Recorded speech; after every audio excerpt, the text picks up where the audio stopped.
Well, good evening. How are you all tonight? And welcome to Integrative Preparedness. I said that I was going to do a review of that movie, Homestead. Kelly and I just got back from watching it, and so this is it.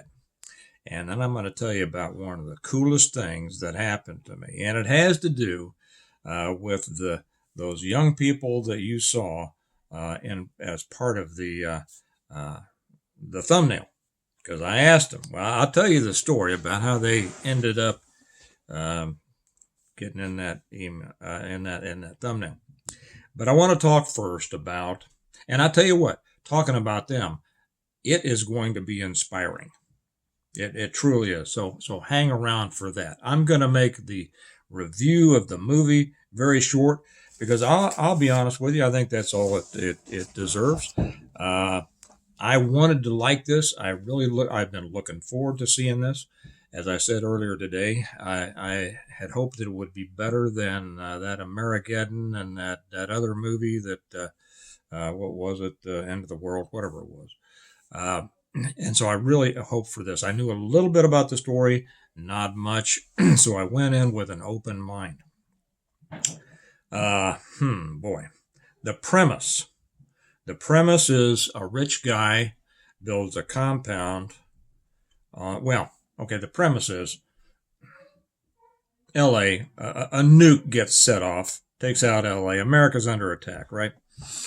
A rich guy built this big compound on top of a mountain in Colorado. And so part of the story is some of his family trying to get to him, but he had contracted with a bunch of special ops guys to come provide security for him. Let me say right up front, I did not like the movie. I didn't think that the character development was good. I thought that the story had all possibilities, almost as, like my series, like the Stonemont series. And that's why I had hoped that it would be good. Character development was poor. The story was a little bit choppy. You didn't quite understand what was going on. If you didn't have experience in certain areas, some of it probably would have been lost on you. Big problems. And don't if you know. Well, let me put it this way. Experienced people, experienced PMPs, and if you're new to us, I don't like the term prepper. I use the term PMP, preparedness-minded person. That's a person who makes it a lifestyle, right? Experienced PMPs are going to be very disappointed in this movie. You're going to see all sorts of problems throughout, right?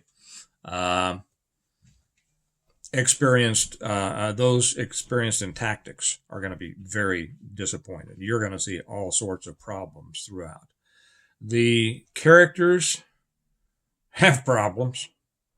What happens, and the major thing, those of you who have read the Stonemont series know that the strength of Stonemont was that a prepared family, as a result of their preparedness, were able to continue living a good life after the complete collapse of everything, and not just for themselves, but they were able to help other people. And from that, a community was built, okay? And that community continued. The whole series is about building community and trusting God. This was not that. One of the biggest mistakes, one of the most glaring things in this, and I heard, who was it that I heard say, one of the authors of this was a former special ops guy. Maybe that's why it came out like this. But the rich guy who built the compound apparently didn't have the foresight to provide for his own security, but contracted it out to some other guys. And these guys, obviously ex-military, ex-special ops guys, essentially relied on providing security for this rich guy in order for them to get through the collapse of everything. Okay? So both of them, neither one of those groups was self-sufficient. And that's a big problem. Anytime you contract out your security, especially in a post-apocalyptic. If you hear a bunch of noise upstairs, my daughter has a friend over, and the boys are up there, so they're tromping around. And my office is down in the bunker. Let me have a drink. Go Chiefs! They won again today.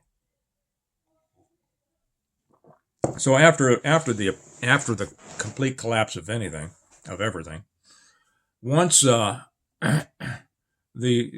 security people are going to take over or they're going to want to take over because money isn't any good. They're not relying on your money. They're just there to survive, eat your food. And who do you think is going to be in charge? The main character, played by was it Neil McDonough? Is that his name? I don't know. So I could be wrong, and I don't mean any disrespect. Could be wrong. How should I say this? He was not as, he just wasn't as together as a guy who had been able to make the kind of money to build that compound was. He was uncertain. He was not in control of himself or of others. He was brittle in many ways. And the big mistake that they made, and you'll see the total difference between this and my series, the Stonemont series, that Stonemont went out and helped people. Matter of fact, in the first book, The Reversion, I say, we have to go find people that need help and bring them in here, make them a part of the community. These people locked their friends and neighbors outside the gate, wouldn't give them anything. I know there's a lot of people in the preparedness world that feel that way, and that's wrong. It doesn't show a lot of faith. It doesn't show, the brother's keeper aspect that we who are believers are supposed to follow. And so they locked everybody outside the gate until finally the wife of the head guy brought him in. I won't spoil the whole story for you like that. I will not see it again. As soon as the lights went up, it ended. I turned to Kelly and I said, that was the stupidest movie I've ever seen. So that's my opinion. But the coolest thing happened afterwards, and that's what I want to tell you about, and it's going to give you great hope. Walked out of the theater, and there was this group of young people there, kind of all, and I didn't realize they had been in the movie. And one of the young ladies asked me, "Sir, would you take a picture of us in front of the sign here of the movie?" I said, "Well, sure." And so I took a couple pictures. They were all so nice. All these kids were just so nice. I call them kids. They're in their 20s. One couple has 5 kids. Another couple their 5th kid is on the way. And another has a couple. And one guy's still single, but give him a chance. They were all so nice. And something just made me ask them, did you all enjoy the movie? And they said, yeah, I enjoyed it. And I said, well, and we talked for a minute. I don't remember what we said. And Kelly said, she said, well, he meaning me, he wrote a book. He wrote a bunch of books about this, and it was kind of like that. And so she kind of opened, and so that made me say, hey, pretty much everything they did in that movie was wrong. Don't do that. And I just left it at that. And I was feeling kind of bad about, oh man, did I just dash these people's enjoyment? I didn't mean to do that. So we went out, and I was waiting for Kelly out in the lobby, and I saw several of them come back out and around the table. And I say, I won't go down that side road. I went over and I said, are you some of the group that I just was talking to? They said, yeah. And so I dug in my wallet because I had told them to watch our channel, right? Integrative Preparedness. And I said, they're not going to remember that. It's a complicated name, and what do they care anyway, right? So I dug in my wallet, found that I had 1 card in there. I need to refill my cards. And I said, well, here, if you're interested, I give it to somebody.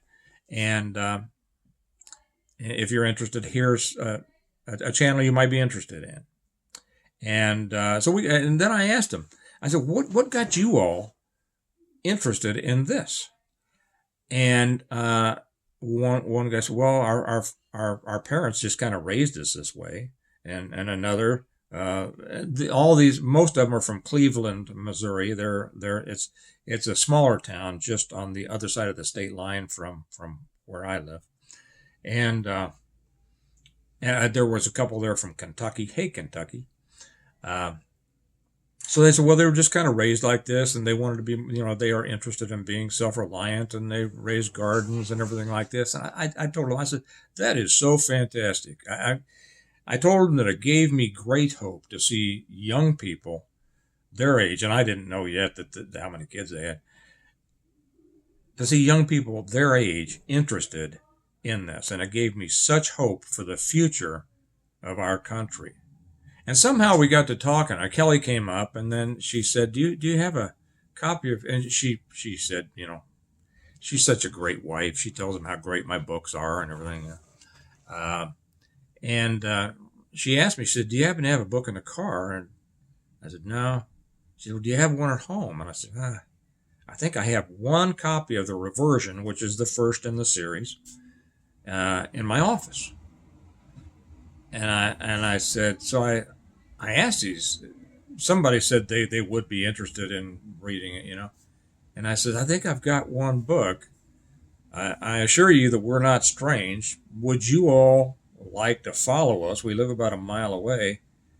Follow us over to the house, and I'll get a book and give it to you, and you can pass it around and all that. And so they did. And so we spent a little bit of time talking out in our front yard with these. What great people. You all are great. I'm speaking to you all now, them, the young people that we met. You all are just great. And I told them that they had turned my entire evening around.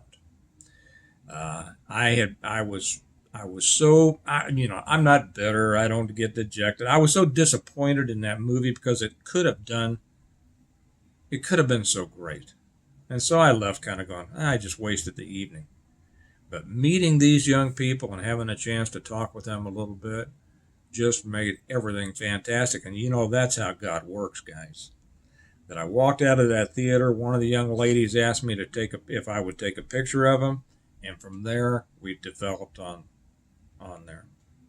So I want to give a big shout out to those young folks that I had. Well, it was such a pleasure to meet them. And, we need to understand, we need to remember, us old codgers in this business, a lot of times you'll hear people say, oh, the young people, they don't know, and they're not. No, that's not true at all. And of course, that my son, I've talked about my son all the time. And my other son and my daughter are coming right along. And right here was such a group. If you all had had a chance to meet these folks, you'd feel great for the rest of the evening, too. This is the future of our country. It's the future of the world. And the lessons, and I could tell by talking to them, that they understood the importance of the right things. And that was that we are our brother's keepers. That preparedness is not about just doing it for yourself. And I talk about this all the time. You want to be prepared enough so that you are able to continue to live well and then can help other people. That's what it's all about. And that number one, you know what else they said? They had all been homeschooled. And I'm not surprised. But you know how we talk about the most important things in preparedness. And so many so-called preppers just don't get it. They think it's all about the beans and the rice and the bullets and the Band-Aids and all that. It's not. It's about people. And we are to be guided by the good Lord. We are to live our lives the best we can